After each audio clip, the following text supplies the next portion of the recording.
Bonjour, j'espère que vous allez bien. Aujourd'hui, j'aimerais avec vous aborder un sujet un peu délicat parce qu'il n'est pas évident toujours à comprendre. Et ça nous parle de Jésus qui fait référence à la loi. Alors en tant que chrétiens, sommes-nous toujours soumis à la loi? Sommes-nous toujours dans l'obligation de suivre la loi? Et sinon, dans quelle mesure est-ce que nous sommes libres de cette loi? Quelle influence elle a encore pour nous? On va voir tout cela ensemble et on va d'abord commencer avec un chant que l'on connaît même très bien, qui nous dit « Je ne suis plus esclave de la peur ». Donc on va le diffuser maintenant. Je vous prie de m'excuser d'avance s'il y a des petits ratés au niveau technique, puisque ce n'est pas évident, surtout quand on est tout seul à faire le message, la technique, tout en même temps, c'est pas facile. Mais voilà, en tout cas, on va essayer de vraiment profiter un maximum de ce temps et qu'on puisse déjà tout remettre devant le Seigneur à travers ce chant. Et ensuite, on va étudier ce texte et voir ce que le Seigneur va encore nous apprendre aujourd'hui. Je ne suis plus esclave.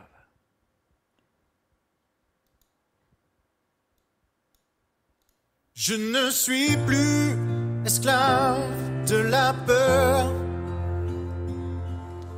Je suis enfant de Dieu. Je ne suis plus esclave de la peur. Je suis enfant de Dieu. Tu m'as ébloui par tes mélodies. Tu m'entoures d'un chant d'amour. Chant de délivrance devant mes ennemis. Toutes mes craintes s'enfuient. Je ne suis plus esclave de la peur. Je suis enfant de Dieu. Je ne suis plus esclave de la peur. Je suis enfant de Dieu. Avant ma naissance, tu m'as fait choisir, appelé par mon nom. Tu m'as adopté, je suis de ta famille. Ton sang coule dans mes veines. Je ne suis plus esclave de la peur.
suis plus esclave de la peur. Je suis enfant de Dieu. Je ne suis plus esclave de la peur. Je suis enfant de Dieu. Je ne suis plus esclave de la peur. Je suis enfant de Dieu.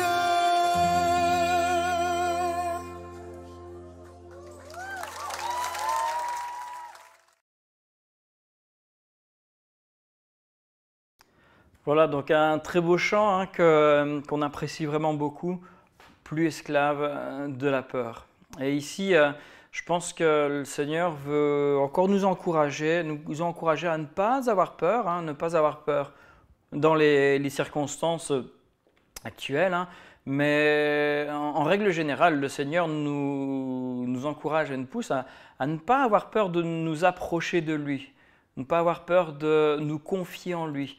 C'est quelque chose de merveilleux et c'est tellement dommage lorsqu'on se prive de cette relation avec Dieu parce qu'on a peur parfois de nous approcher de lui tout simplement. Et donc aujourd'hui le thème nous parlera un petit peu, hein, on va légèrement aborder cette notion de peur, mais on en reparlera vraiment à un autre moment. D'ailleurs j'ai déjà enseigné là-dessus. Et aujourd'hui, le thème que j'avais à cœur d'aborder avec vous, c'est celui-ci, non pour abolir, mais pour accomplir. Non pour abolir, mais pour accomplir. Cette phrase, c'est une phrase que Jésus nous a donnée. C'est une phrase que Jésus a enseignée hein, et qu'il a dite lorsqu'il a fait ce fameux sermon sur la montagne. Donc le sermon sur la montagne, c'est quoi? C'est tout simplement Jésus, lorsqu'il enseignait, lorsqu'il voyageait de village en village, assez tôt, il a donné toute une série d'enseignements aux gens qui habitaient autour du lac de Galilée. Et comme j'aime bien l'expliquer, hein, il faut vraiment se représenter le lac qui est entouré de montagnes, en fait entouré de collines.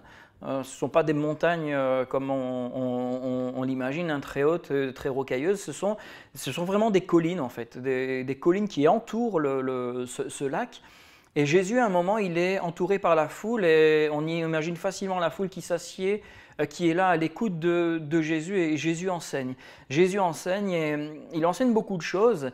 Et une des choses notamment qu'il dit à ces gens qui sont là pour l'écouter, c'est « Ne croyez pas que je suis venu pour abolir la loi, pour annuler tout cela. » Alors ça peut être déstabilisant parce qu'on a toujours l'habitude d'opposer Jésus et la loi de Moïse, l'Ancien Testament. On oppose souvent le Nouveau Testament, l'Ancien Testament, et c'est une très très grosse erreur parce qu'au contraire, elle ne s'oppose pas du tout, elle se complète. Jésus est venu, on va le voir tout à l'heure, il est venu accomplir, il est venu mettre cette loi vraiment à son maximum, à son paroxysme, et il est venu, on va dire, terminer la loi. Hein, mais il n'est pas venu l'abolir. Donc on va voir tout cela en détail. Mais d'abord, quelques questions qu'on peut se poser et on va essayer de répondre à ces questions. Et ces questions sont tout simplement: quelle est la valeur de la loi pour nous aujourd'hui? Alors quand je parle de la loi, je parle de la loi de Moïse, hein, la loi que l'on trouve dans l'Ancien Testament. Hein, évidemment, n'allez pas dire que vous pouvez aller faire des excès de vitesse parce que le pasteur a dit qu'on ne doit plus suivre la loi. On ne sait pas ce qu'il faut faire. Nous devons respecter les lois qui sont en place. Hein, ici, on parle de la loi de Moïse, et vous allez voir, je vais donner une réponse qui va peut-être surprendre et déranger quelques-uns. La loi est toujours d'actualité pour nous aujourd'hui. Hein, mais comment, ça on va le voir. Devons-nous nous soumettre à la loi? Ben oui et non. Oui et non, alors ça fait un peu une réponse de normand, comme on dit en France. Oui et non, parce que nous allons le voir, la loi est bonne pour nous, mais Jésus nous a libérés, Jésus nous a affranchis. Donc oui et non, on va voir pourquoi après. La loi et la sanctification sont-elles différentes? Alors ça, c'est une bonne question. La loi et la sanctification sont-elles différentes? J'ai pensé à cette question parce qu'on parle souvent de sanctification. La sanctification, c'est quoi? Je vais essayer de vous donner un exemple assez simple. Hein. Normalement, j'ai déjà donné cet exemple à l'église. Hein, donc, la plupart, vous avez déjà vu cet exemple-là. Je ne sais pas si vous voyez ce que c'est une pièce d'1 €. Bon, devant, il y a un 1, il y a l'Europe qui est imprimée, hein, qui est gravée dessus, mais de l'autre côté, j'ai autre chose. J'ai autre chose. Si j'avais juste ce 1 € ici et derrière je n'avais rien, cet euro ne vaudrait rien du tout. Il ne vaudrait rien du tout. Cet euro n'est valable et n'a de valeur que s'il est imprimé des deux côtés, s'il a les bons signes partout, s'il est fait du bon métal. Et c'est un peu la même chose avec la foi, la conversion et la sanctification. On a l'habitude de les séparer, comme s'il y avait la conversion et après, il y a la sanctification. Non, les deux vont de pair. Lorsque nous donnons notre vie à Jésus, nous nous sommes convertis, nous avons Jésus en nous et la sanctification commence tout de suite, elle est déjà là à ce moment-là et Jésus nous a déclaré juste sanctifiés, mais c'est un cheminement dans lequel nous devons grandir, dans lequel nous devons nous développer. C'est un peu comme une plante, lorsqu'on a mis la graine en terre, la graine doit se transformer pour devenir cette plante, mais la plante est déjà là. La plante est déjà là, c'est comme un bébé qui est dans le ventre de sa mère, le bébé est déjà là, pourtant il lui manque encore plein de choses, il doit encore grandir, il doit encore se développer, mais il est déjà là. Et c'est la même chose lorsqu'on parle de la sanctification, eh bien la sanctification est déjà là, mais on doit la développer, on doit la cultiver. On doit vraiment la cultiver. Et donc on va lire beaucoup de textes aujourd'hui, hein, c'est plus une étude, mais on va essayer de faire ça de manière je vais essayer de faire ça de manière assez légère.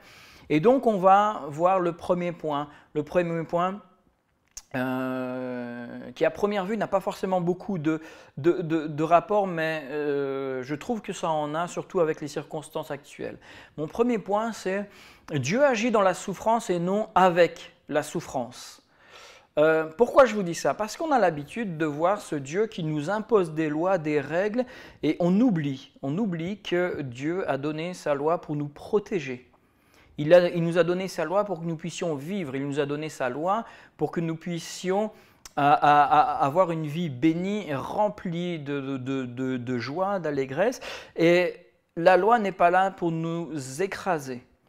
Et donc lorsque nous souffrons, Dieu ne joue pas avec nos souffrances, Dieu ne joue pas au dé avec nous, Dieu ne se plaît pas de nous voir souffrir, bien au contraire, mais il veut utiliser nos souffrances pour travailler en nous, pour travailler avec nous. Alors on va lire un texte par rapport à cela, on va lire un texte qui se trouve dans Jean chapitre 9, les versets 1 à 3. Et ces textes nous disent ceci, excusez-moi, voilà. Jean chapitre 9, versets 1 à 3 nous dit ceci. Jésus vit en passant un homme aveugle de naissance. Ses disciples lui firent cette question. Rabbi, qui a péché, cet homme ou ses parents pour qu'il soit né aveugle? Hein, donc on comprend, cet homme est né aveugle et les disciples se demandent, mais qui a péché? Jésus répondit, ce n'est pas que lui ou ses parents aient péché, mais c'est afin que les œuvres de Dieu soient manifestées en lui. C'est vraiment important de comprendre ici que cet homme est né aveugle et pour les gens de l'époque, comme pour beaucoup d'ailleurs maintenant, ils considéraient ça comme une malédiction et la question c'était mais qui a péché? Est-ce que c'est lui ou est-ce que c'est ses parents? Parce que certainement les disciples devaient se dire mais s'il est aveugle depuis sa naissance, c'est certainement pas de sa faute. Alors ça veut dire que ses parents ont péché et c'est une punition de Dieu sur leur enfant. Et Jésus, on va voir, va contourner un peu et il a répondu cette réponse, hein, mais c'est afin que les œuvres de Dieu soient manifestées en lui. Ici, je vois quelque chose de particulier de la part de Jésus, c'est la manière dont il va répondre. Et voilà ce qui va se passer pour moi ici. Jésus répond justement en détournant presque la question et en pointant sur ce que Dieu va faire et non pas sur le pourquoi de la situation. Et nous, souvent, on est dans ces pourquoi. Lorsqu'une situation arrive, on se pose toujours la question pourquoi, pourquoi. D'ailleurs, quand quelque chose de mauvais ou une tuile nous tombe sur la tête, on a toujours cette réaction, mais pourquoi Seigneur? Et moi le premier, Seigneur, mais pourquoi encore une fois? Et c'est la réponse qu'on attend, c'est pourquoi. C'est la réponse au pourquoi. Et Jésus ne répond pas au pourquoi, Jésus répond comment il va agir. Il répond ce que Dieu peut faire et ce que Dieu va faire dans cette situation. Et moi, je relève là une vérité, c'est que le diable veut et toujours nous pousser à trouver la réponse à pourquoi et trouver des coupables. Et le coupable, soit c'est Dieu, soit c'est le diable, soit c'est mon voisin. Mais il faut toujours trouver un coupable. Et d'ailleurs, j'ai commencé avec soit c'est Dieu. Parce qu'à la fin, même lorsqu'on est enfant de Dieu, on en vient parfois à accuser Dieu des choses qui nous arrivent.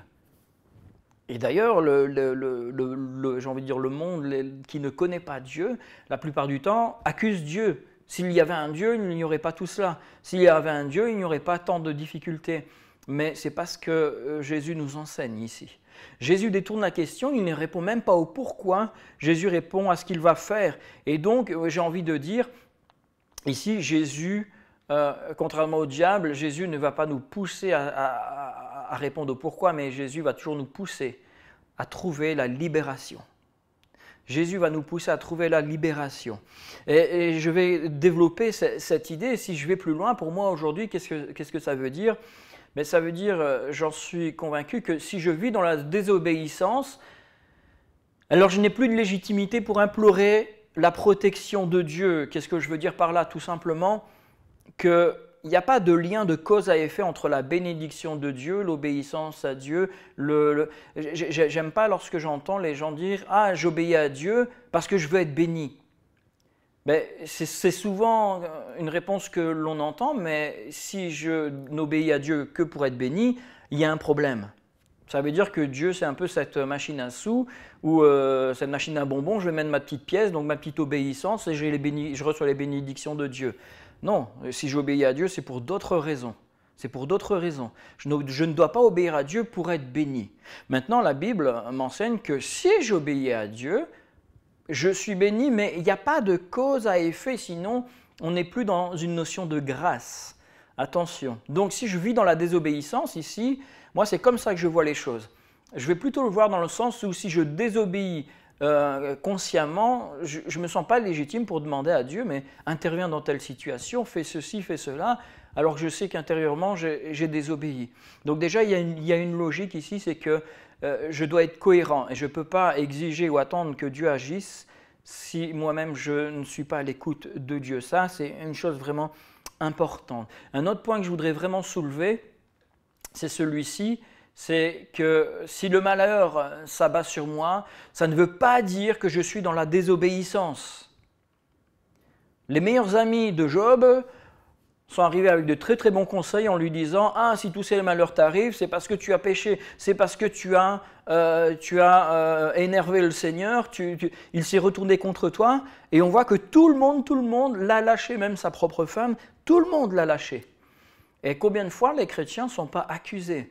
D'ailleurs, avec ce qui se passe avec le coronavirus, on voit les chrétiens qui ont été accusés. Ici, je vais mentionner juste l'exemple auquel vous pensez certainement tous, l'église de Mulhouse qui a été accusée, attaquée, même par des pseudo-prophètes, je n'ai pas peur de le dire, qui ont rien prophétisé et qui ont juste essayé de donner des explications et d'expliquer le pourquoi, sans donner vraiment la direction de Dieu.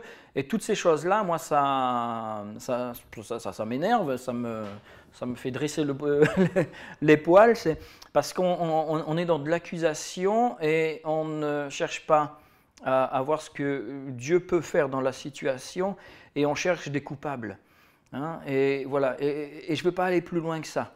D'ailleurs, vous avez remarqué, cette histoire de coronavirus, je l'évoque de temps en temps et je ne vais pas plus loin parce que je pense qu'en tant que chrétien, on doit penser à autre chose dans le sens où Dieu nous donne de l'espérance, Dieu nous donne la force, Dieu nous donne un message d'espoir. Et parler de toutes ces choses-là, pour moi, c'est un peu comme les gens qui donnent des témoignages de conversion, qui parlent de tout ce que Satan a fait dans leur vie, et pendant un quart d'heure et pendant 2 minutes, on va parler de ce que Jésus a fait. Et à la fin, on se dit, mais qui est-ce qu'on a mis le plus en avant? Je ne suis pas en train d'accuser qui que ce soit parce que ça arrive tout le temps.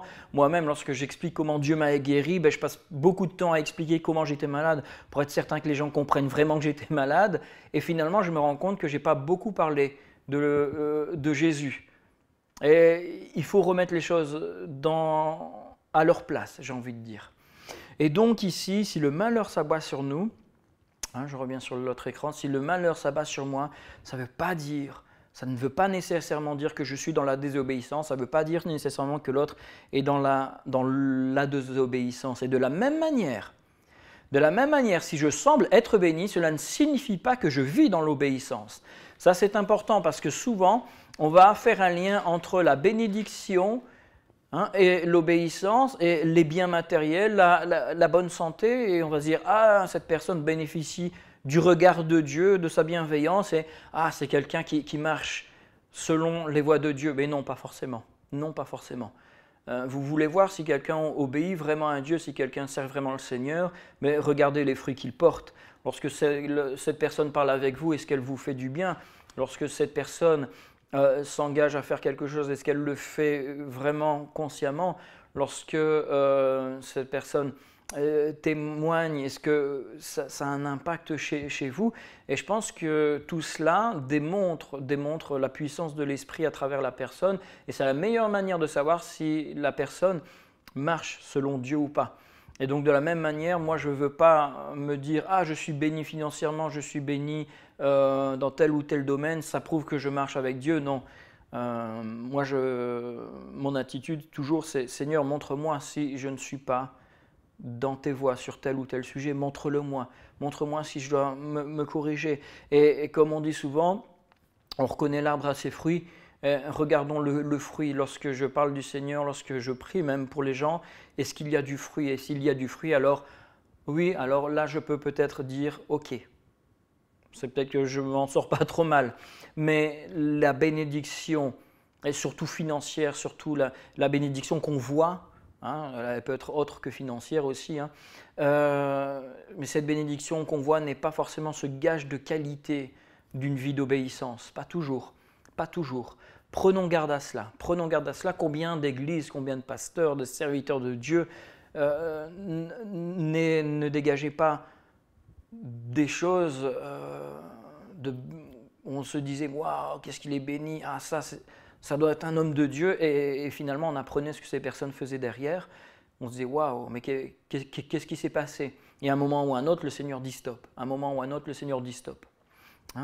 Donc, il n'y a pas de lien entre bénédiction et obéissance directement, dans le sens où je ne dois pas regarder si telle personne est bénie pour voir si elle obéit. De la même manière que je ne dois pas me contenter de me dire « Ah, je suis béni du Seigneur, ça veut dire que je lui plais, ça veut dire que ça va. » Non, non, ça ne fonctionne pas comme ça.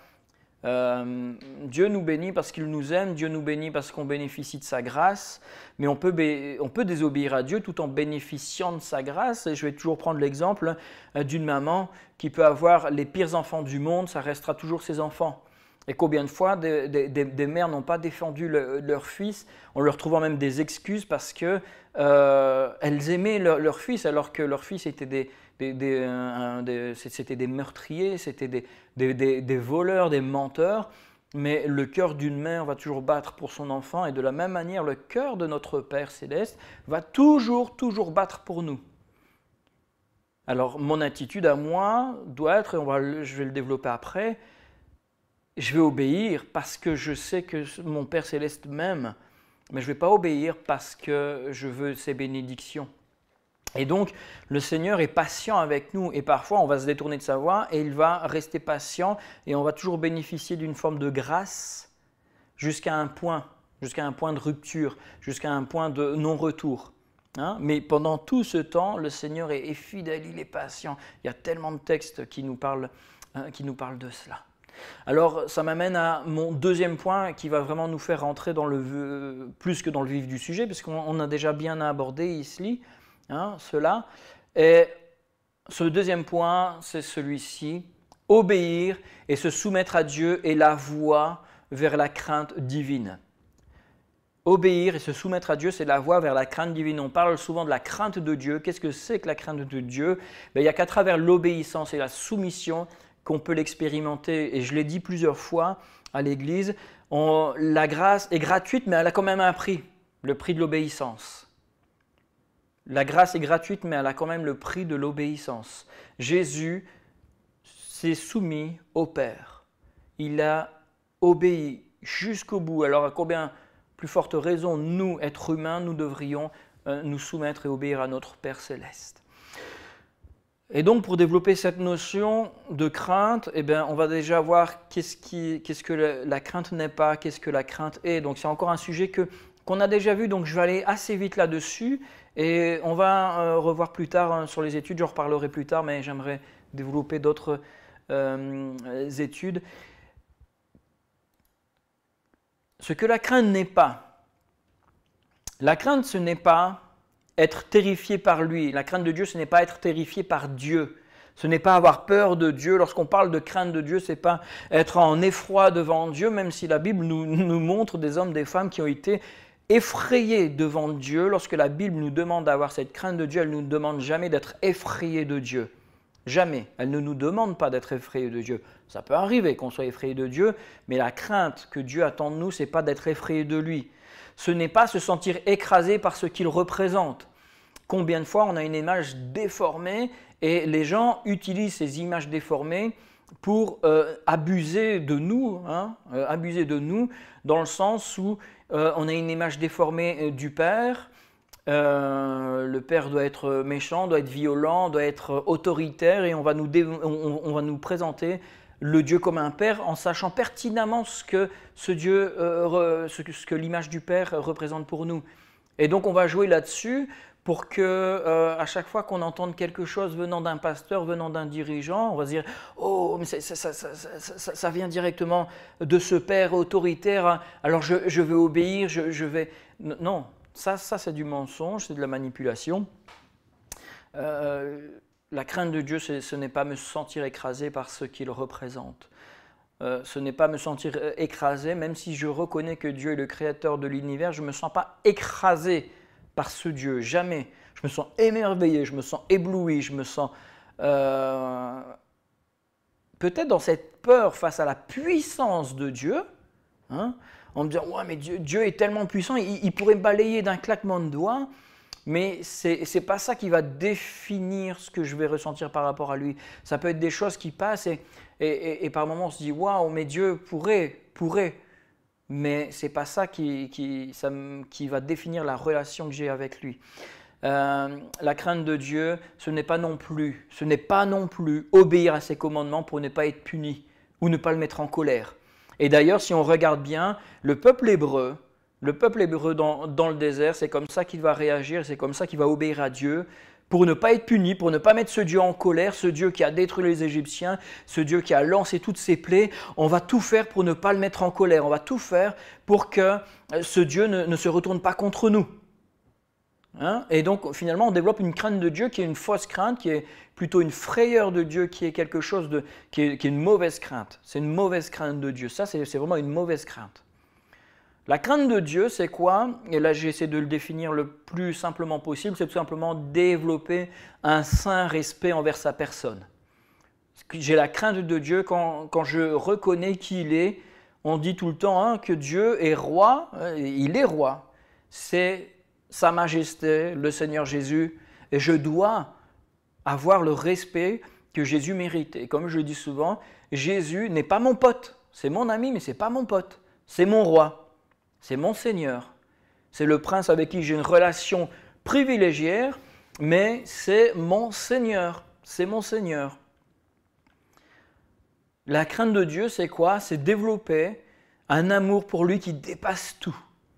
L'aimer au-delà de toute compréhension, l'aimer au-delà de ma propre vie. Ça, c'est développer une vraie crainte de Dieu. Ça, c'est développer cette admiration. Et comme je vous dis, moi, quand je pense à Dieu, je suis en admiration. C'est ça qui va le plus me toucher, premièrement, c'est l'admiration devant la grandeur de Dieu. Hein. Développer la crainte de Dieu, c'est aussi obéir à ses commandements. Ici, non pas pour ne pas être puni, mais obéir à ses commandements pour éviter les choses qui l'attristent dans nos vies. Je développe cette crainte de Dieu lorsque j'arrive à un point où je ne veux plus attrister mon Seigneur et je vais tout faire pour ne plus l'attrister. Comme lorsqu'on développe une relation avec un de nos parents, avec même notre conjoint, où on évite de faire des choses parce qu'on ne veut pas l'attrister. Et moi, dans ma vie de couple, il y a des choses que je ne fais pas parce que je ne veux pas attrister mon épouse, tout simplement. Et ça, c'est avoir une forme, c'est le respect, cette forme de, entre guillemets, de crainte. Je n'ai pas cette crainte pour mon épouse, mais j'ai cette crainte de l'attrister.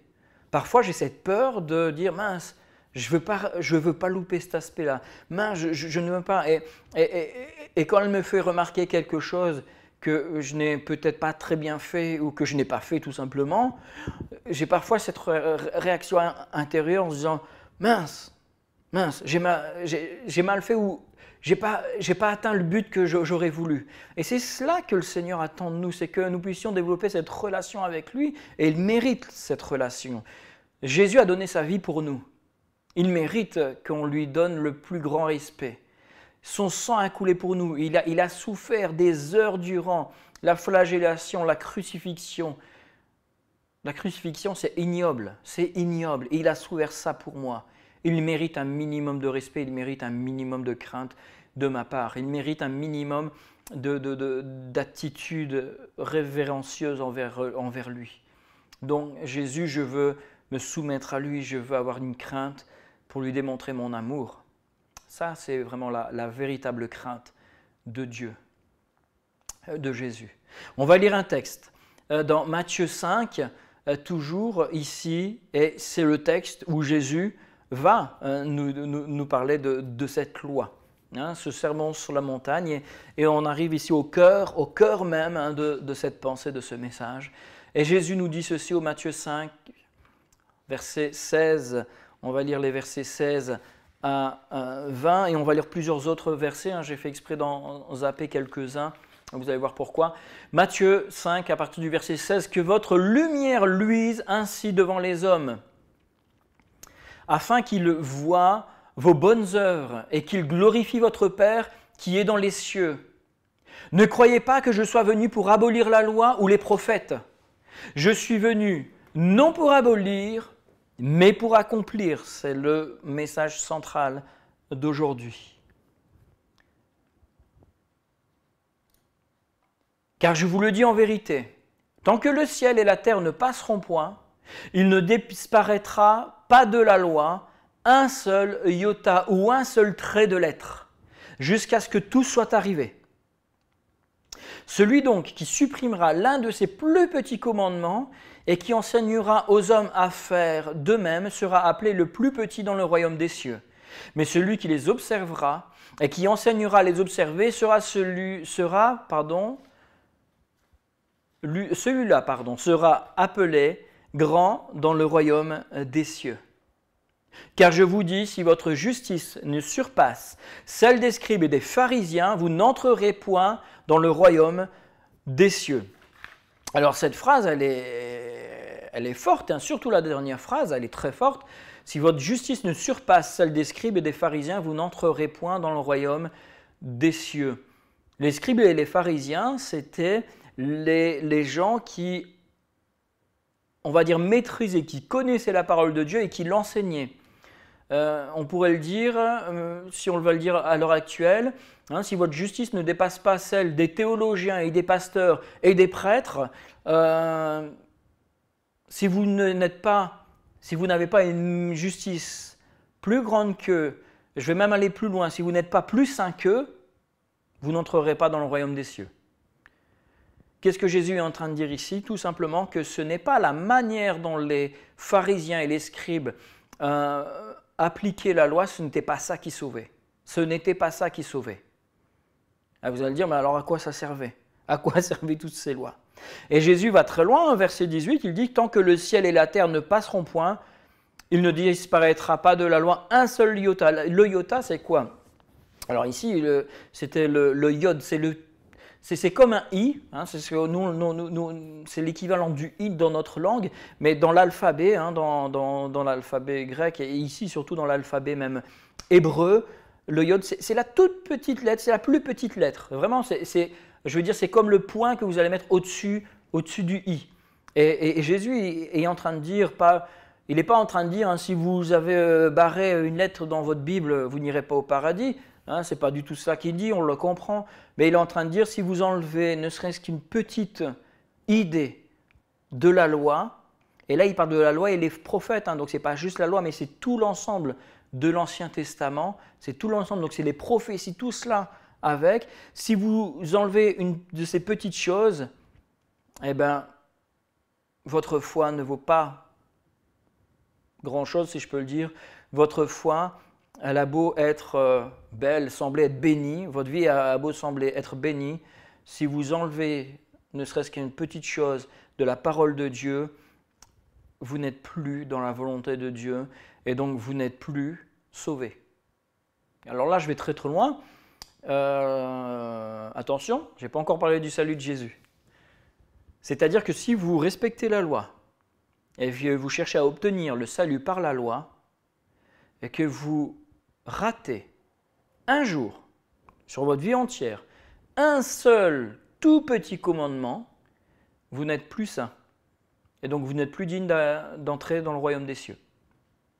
Autrement dit, merci Seigneur, notre Dieu nous a envoyé Jésus-Christ.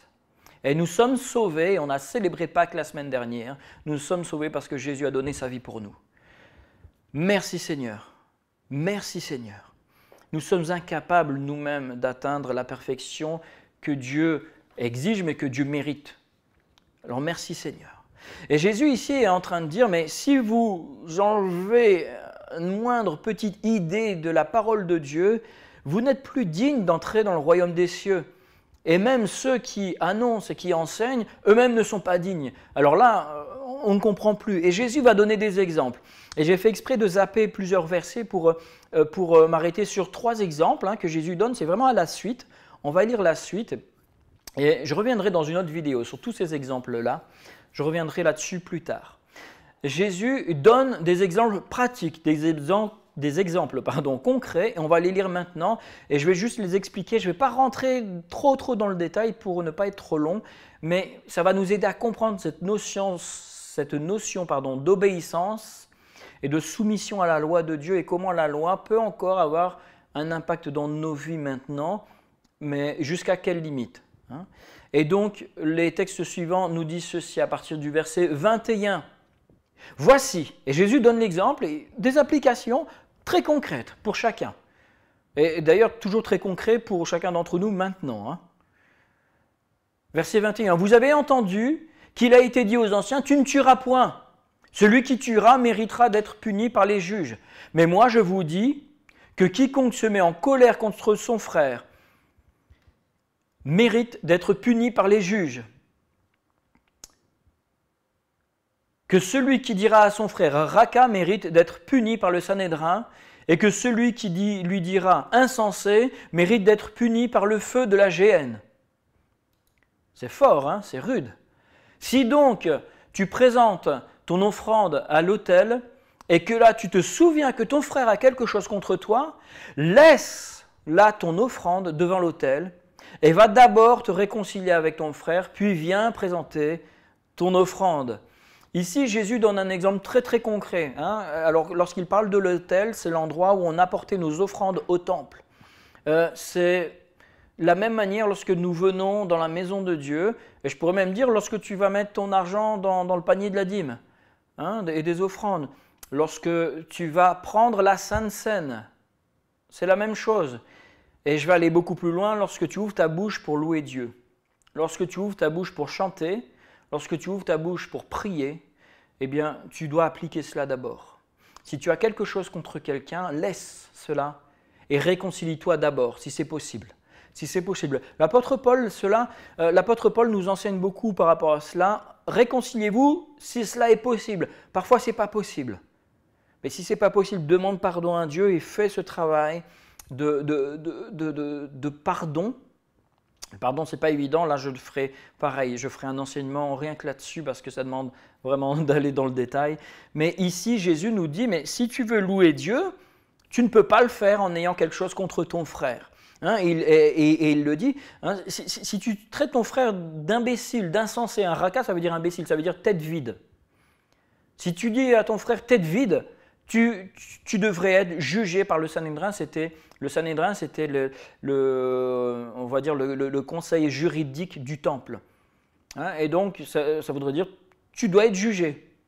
Et on sait que si tu es jugé, tu es condamné parce que tu as péché. Et il va plus loin après en disant même que si tu dis que ton frère est un imbécile, tu mérites d'aller dans la géhenne, donc en enfer, et d'être puni, d'être détruit. Waouh! Jésus va loin, Jésus va loin. Qu'est-ce qu'il est en train de nous dire ici? La loi dit tu ne tueras pas, mais moi je vous dis que si tu as déjà prémédité le mal, si tu as déjà en toi ces désirs-là, tu es déjà coupable. Et c'est tout cela que Jésus va développer ici. Je vais aller un peu plus loin, on va passer ici au verset 27, et il nous dit ceci, vous avez appris qu'il a été dit, tu ne commettras point d'adultère. Mais moi je vous dis que quiconque regarde une femme pour la convoiter a déjà commis un adultère avec elle dans son cœur. Si ton œil droit est pour toi une occasion de chute, arrache-le, jette-le loin de toi, car il est avantageux pour toi qu'un seul de tes membres périsse et que ton corps entier ne soit pas jeté dans la géhenne. Et si ta main droite est pour toi une occasion de chute, coupe-la et jette-la loin de toi, car il est avantageux pour toi qu'un seul de tes membres périsse et que ton corps tout entier n'aille pas dans la géhenne. Encore une fois, ici, Jésus donne un exemple très très concret, ici la convoitise, et il est en train de dire, celui qui a commis adultère, ce n'est pas celui qui a couché avec la femme ou avec un homme ou avec un tel, c'est celui qui a déjà prémédité de coucher avec l'autre. Et donc le Seigneur est en train de dire ici, attention, le véritable péché, ce n'est pas le fait d'avoir fait l'acte, c'est le fait d'avoir préparé l'acte.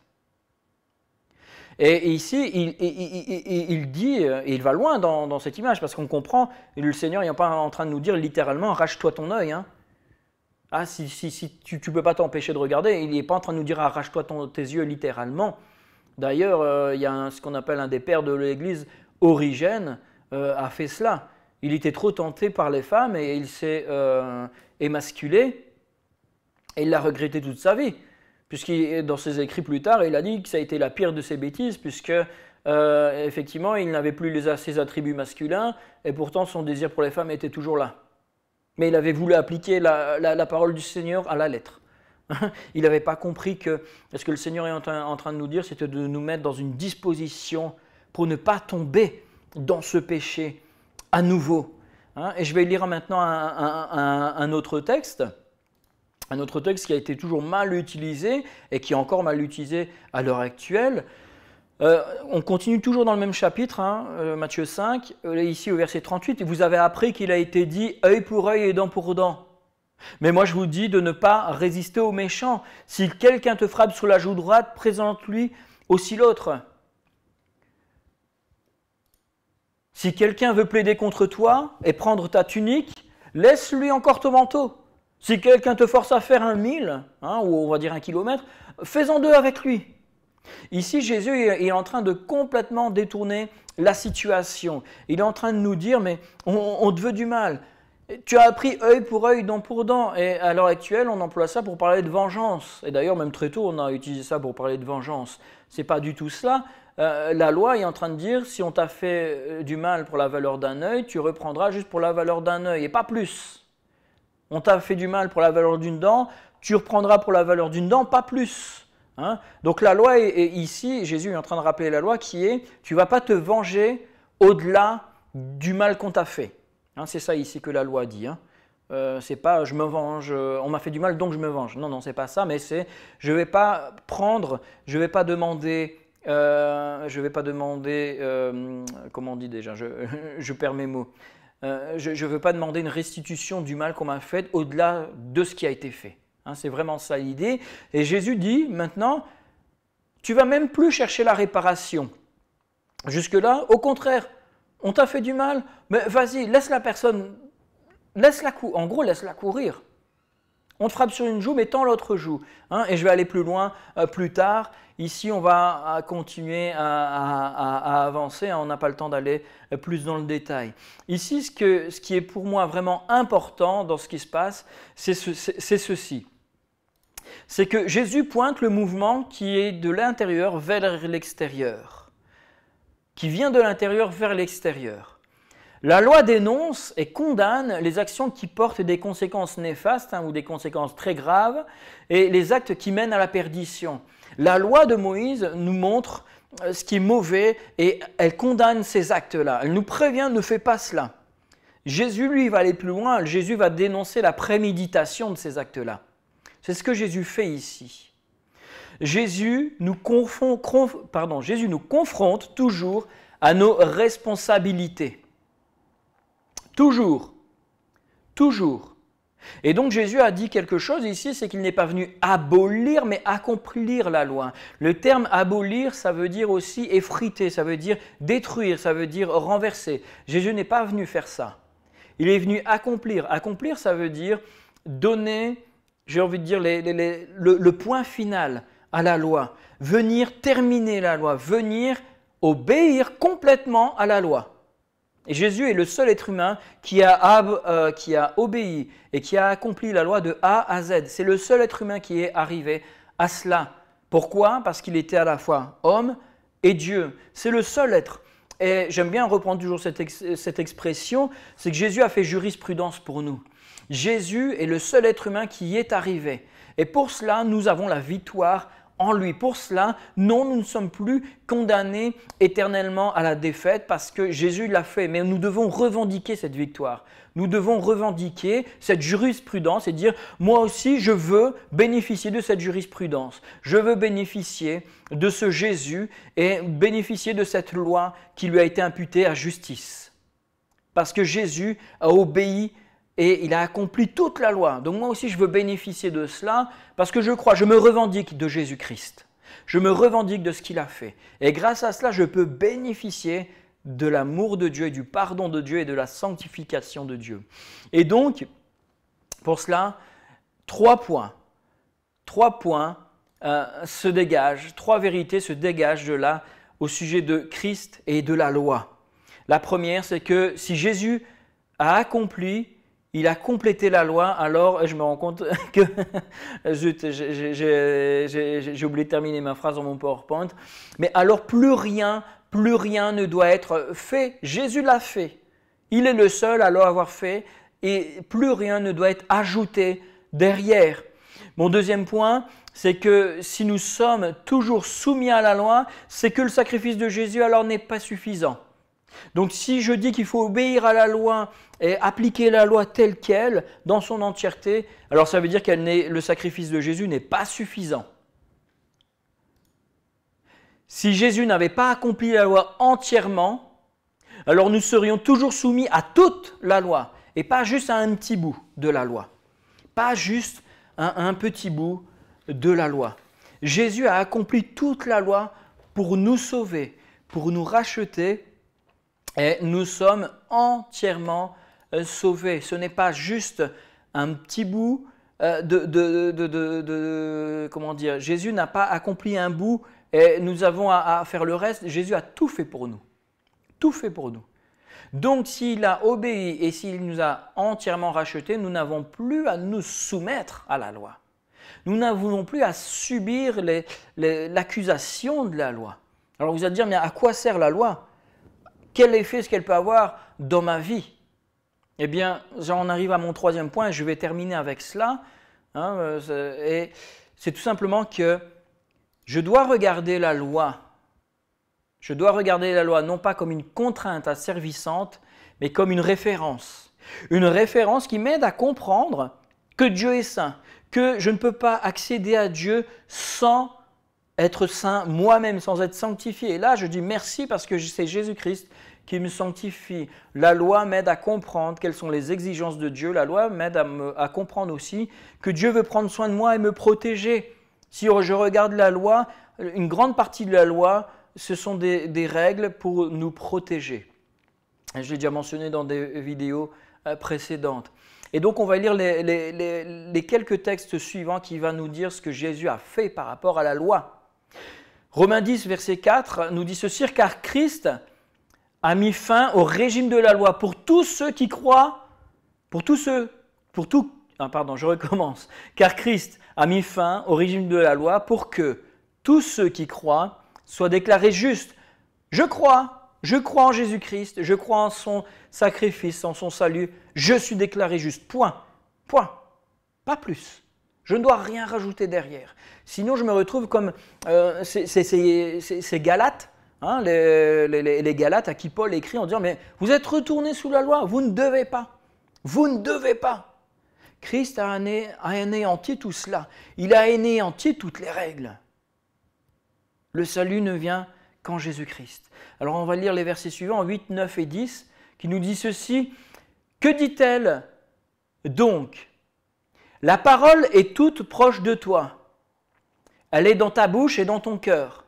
Cette parole, c'est celle de la foi et c'est celle que nous annonçons, la parole de la foi de celui qui croit en Christ. En effet, si de ta bouche tu déclares que Jésus est Seigneur et si dans ton cœur tu crois que Dieu l'a ressuscité, tu seras sauvé. Car celui qui croit dans son cœur, Dieu le déclare juste.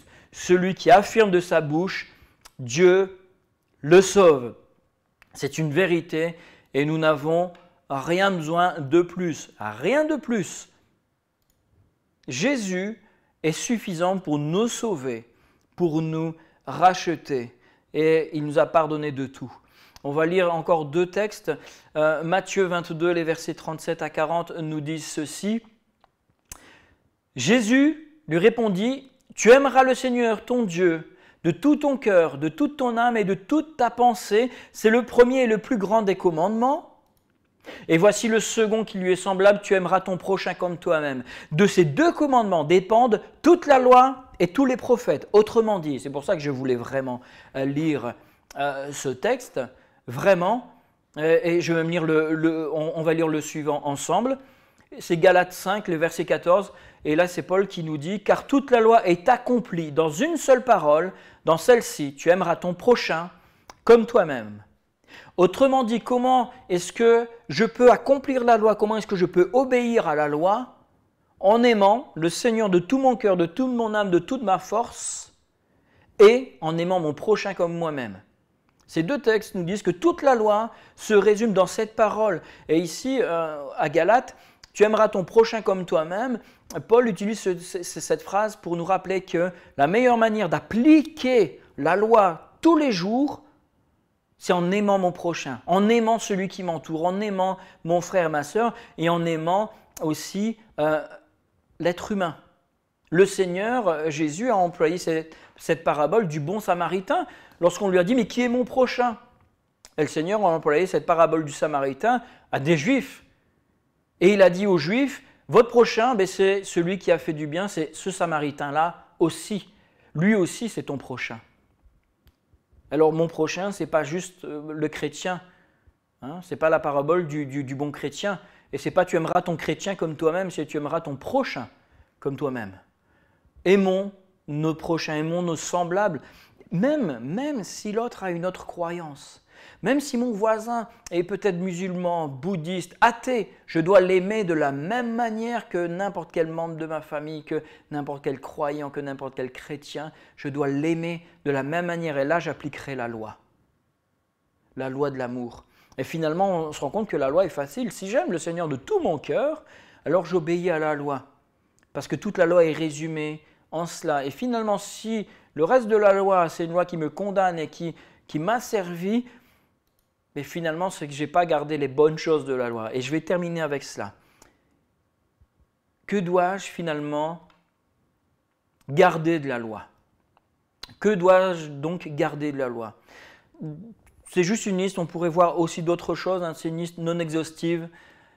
Ce que je peux garder de la loi, ce sont les éléments fondamentaux, sa substance. Qu'est-ce que la loi me parle? Elle me parle du péché, elle me parle de la purification, elle me parle du fait de garder précieusement les paroles de Dieu. Je dois garder tout cela. Je dois garder tout ce qui me parle de la grandeur de Dieu et de la notion du péché, de cette nécessité d'être racheté par Christ. Hein. L'aspect pratique qui aide mon cœur à s'exprimer aussi. Que dois-je encore garder de la loi?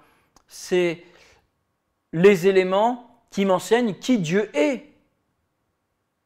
Je peux comprendre qui Dieu est en lisant aussi l'Ancien Testament, en lisant la loi, en réalisant que waouh, Dieu c'est pas un rigolo, mais c'est quelqu'un qui m'aime profondément. Dieu c'est quelqu'un de saint, je ne peux pas y accéder, mais grâce à Jésus-Christ, je peux y accéder. Je peux garder les éléments qui m'enseignent qui je suis moi aussi. Je peux et je dois garder les éléments qui me montrent que sans Christ, je suis perdu. Je dois et je peux garder les éléments qui me montrent la grâce de Dieu, parce que dès le départ, la loi même est une grâce de Dieu. Dieu nous fait grâce, et dès le début, moi quand je lis l'Ancien Testament, si je le lis vraiment, hein, quand je lis comment Dieu a donné sa loi et tout, mais je me dis, mais quelle grâce! Le Seigneur a toujours voulu faire grâce et il a donné un cadre au fur et à mesure. Le peuple s'éloignait constamment et le Seigneur a cadré. Mais pourquoi? Pour éviter que le peuple pêche davantage. Finalement, c'était toujours une grâce. Et toutes ces lois qui concernent le sabbat, qui concernent les purifications, les rituels, qu'est-ce que j'en fais? Mais tout cela, je ne suis plus soumis à cela. D'ailleurs, et j'ai vu une vidéo dernièrement que quelqu'un de l'église m'avait transférée, et la personne nous reparle du sabbat. Ah, mais les chrétiens, vous ne respectez plus le sabbat, donc vous n'êtes plus sous la bénédiction de Dieu. C'est une bêtise, c'est une bêtise. Pourquoi? Parce que ce n'est pas le jour qui est important, c'est le fait de respecter un temps où on commémore Dieu, où on donne un culte à Dieu, où on lui rend gloire. C'est le fait de penser, c'est le fait de se poser, c'est le fait de se reposer. Mais que ce soit le dimanche, le samedi, le vendredi, un autre jour de la semaine, mais on en a, j'ai envie de dire, rien à faire. D'ailleurs, Jésus lui-même le dit, hein, l'homme n'a pas été créé pour le sabbat, mais le sabbat pour l'homme. Ça, c'est... Voilà. Et en même temps, j'ai envie de dire aussi, mais le sabbat, qui nous dit que le samedi que nous avons aujourd'hui dans notre calendrier correspond toujours au samedi qui avait du temps de Jésus? Moi, je ne crois pas qu'on peut se baser là-dessus non plus. Donc finalement, tout cela, à quoi ça sert? Pas à grand-chose. Les fêtes religieuses, est-ce qu'on est obligé de les faire? Non, on n'est pas obligé. Mais on peut les faire si ça nous fait plaisir, si on a envie de commémorer et de fêter ce que Dieu a fait, mais faisons-le. On n'est pas obligé de fêter Noël. Mais si ça nous fait plaisir de fêter Noël pour commémorer qu'un jour Dieu est venu en chair et en os sur terre, mais faisons-le. C'est important de se rappeler ces choses-là. Si on a envie de fêter Pâques, mais faisons-le. C'est important, ce n'est pas obligé. Les rituels, la manière de faire les choses, ce n'est pas obligatoire, mais faisons-le si ça nous fait du bien. Mais ce n'est pas une obligation. Nous sommes libres de toute contrainte. Nous devons juste chercher à obéir à notre Dieu, à lui faire plaisir et le suivre de tout notre cœur. Amen. Non pour abolir, mais pour accomplir. Alors je vais conclure avec cela. C'est que la loi, elle est importante pour comprendre les exigences de Dieu, l'importance du sacrifice de Jésus et notre dépendance de lui. Sans Jésus, nous sommes perdus. Nous sommes perdus. Mais jamais la loi ne nous sauvera. Jamais, au contraire, elle nous condamnera toujours, parce que si on essaie d'obéir à la loi, on sera toujours coupable à un moment ou à un autre, parce qu'on n'arrivera jamais à la suivre entièrement. Vivre dans la sainteté et l'obéissance nous demande de connaître cette loi, ses exigences, mais aussi et surtout reconnaître et réaliser que Jésus-Christ nous a pleinement pardonné et a tout payé pour nous à la croix. C'est indispensable. Et donc finalement, qu'est-ce que je dirais par rapport à la loi et à l'obéissance? Nous devons obéir à Dieu. Comment obéir à Dieu? En l'aimant. Si j'aime vraiment le Seigneur de tout mon cœur, je lui obéirai. Je lui obéirai. Si j'aime le Seigneur de tout mon cœur, de toute ma pensée, de toute ma force, alors je serai capable de me soumettre. Et la loi ici, elle ne sera plus inscrite sur du papier, mais elle sera inscrite dans mon cœur, comme le Seigneur nous le dit et comme les prophètes l'ont dit. Jésus nous a libérés, il nous a sauvés et nous ne sommes plus sous la contrainte des exigences, mais nous sommes toujours redevables de ce salut et nous sommes aussi nous avons ce devoir d'obéir à ces exigences de Dieu. Alors non, je ne vole peut-être pas, mais si je convoite toujours le fait de voler, si je regarde toujours mon voisin en disant « Ah, mais quelle belle maison !» et que je suis à l'intérieur, je nourris une forme de colère finalement, hein, parce que je suis jaloux de ce que lui il a, alors j'ai péché déjà. J'ai déjà péché. Je dois faire attention à mon cœur, je dois faire attention à rester dans cette pureté. Et la meilleure manière d'obéir et de plaire à mon Seigneur, c'est juste de l'aimer. L'aimer de tout mon cœur. Et donc moi, je ne condamne pas qui que ce soit parce que il a fait ça, il a fait cela, ou il vit comme ça, comme ça. Ce qui m'importe, c'est que chacun puisse aimer le Seigneur de tout son cœur. Et si l'un ou l'autre va obéir au Seigneur, va essayer de lui plaire d'une manière qui, moi, peut-être peut me surprendre, mais ce qui, moi, m'intéresse, c'est de voir le cœur avec lequel la personne va chercher à plaire au Seigneur. Le reste, ce sont j'ai envie de dire, des détails. Ça ne me regarde pas. L'important, c'est de voir la personne faire tout ce qu'elle a, tout son possible pour aimer le Seigneur, pour le servir, pour lui obéir. Le reste, ce n'est que grâce. Amen. Alors, on va remercier le Seigneur et on va terminer avec 2 chants. Je vais d'abord prier avant d'introduire ces chants et de conclure. Merci Seigneur pour ta parole. Merci Seigneur parce que tu nous rappelles que tes exigences sont fortes, sont grandes, mais ta parole est bonne pour nous. Ta grâce est merveilleuse pour nous. Ta loi est là, non pas pour nous condamner, mais pour nous protéger, pour nous éviter, Seigneur, de partir dans des mauvaises voies. Mais je te remercie parce que tu ne nous as pas juste laissé une loi, tu nous as donné un sauveur, un médiateur qui a tout gagné pour nous, qui a tout vaincu pour nous, qui a accompli cette loi parfaitement pour nous. Alors merci Seigneur, merci Jésus pour ce que tu as fait à la croix. Merci parce que tu nous as sauvés, tu nous as rachetés, tu nous as purifiés. Alors gloire à toi Jésus pour tout ce que tu as fait, pour qui tu es. Nous voulons vraiment te remercier et te dire gloire à toi pour les siècles des siècles Seigneur. Amen.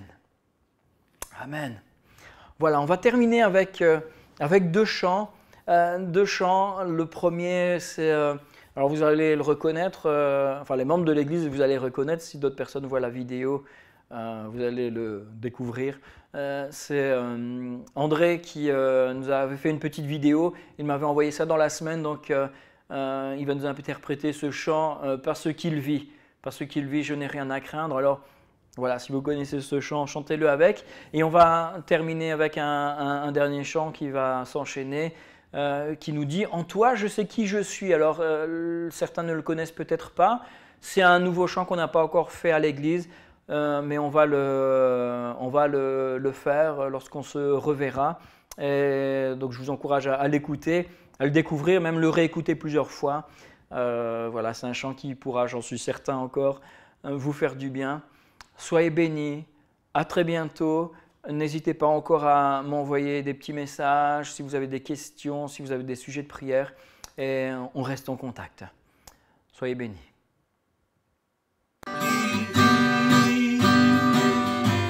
n'ai rien à craindre, mes lendemains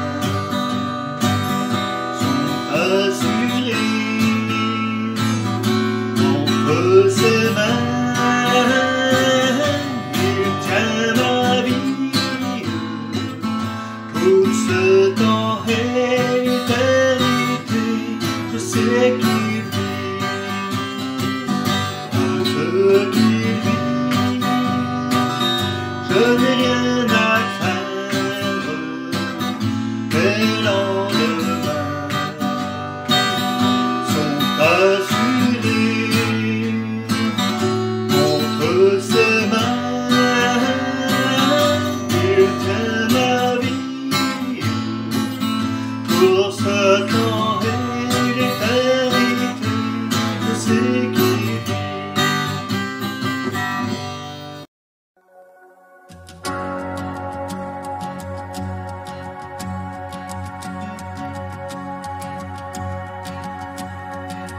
Qui suis-je pour que le roi des cieux m'ouvre ses bras. Perdu mais trouvé par sa grâce, son amour pour moi, son amour pour moi. Il m'a libéré, ma dette est payée. Je suis enfant de Dieu, je suis à lui. Il m'a acheté à la croix grâce à son deuil. J'étais esclave du péché, mais il m'a sauvé. Jésus m'a sauvé. Il m'a libéré, ma dette est payée. Je suis enfant de Dieu, je suis à lui. Et dans sa maison, j'ai trouvé ma place. Je suis enfant de Dieu, je suis à lui. Je suis choisi et affranchi. En toi je sais qui je suis. Tu es pour moi, pas contre moi. En toi je sais qui je suis. Je suis choisi et affranchi. En toi je sais qui je suis. Tu es pour moi, pas contre moi. En toi je sais qui je suis. En toi je sais qui je suis. Il m'a libéré, ma dette est payée. Je suis enfant de Dieu, je suis à lui.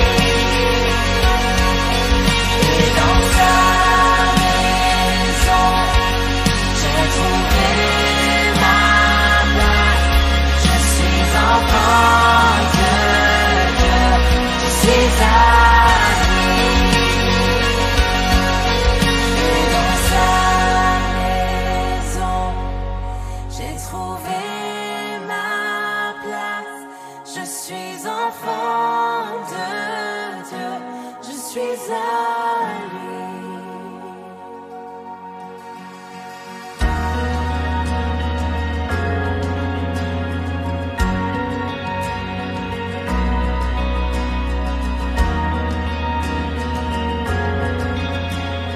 Je suis choisi et affranchi. En toi je sais qui je suis. Tu es pour moi, pas contre moi. En toi je sais qui je suis. Je suis choisi et affranchi. En toi je sais qui je suis. Tu es pour moi, pas contre moi. En toi je sais qui je suis. Je suis choisi et affranchi. En toi je sais qui je suis. Tu es pour moi, pas contre moi. En toi je sais qui je suis. Je suis choisi et affranchi. En toi je sais qui je suis. Tu es pour moi, pas contre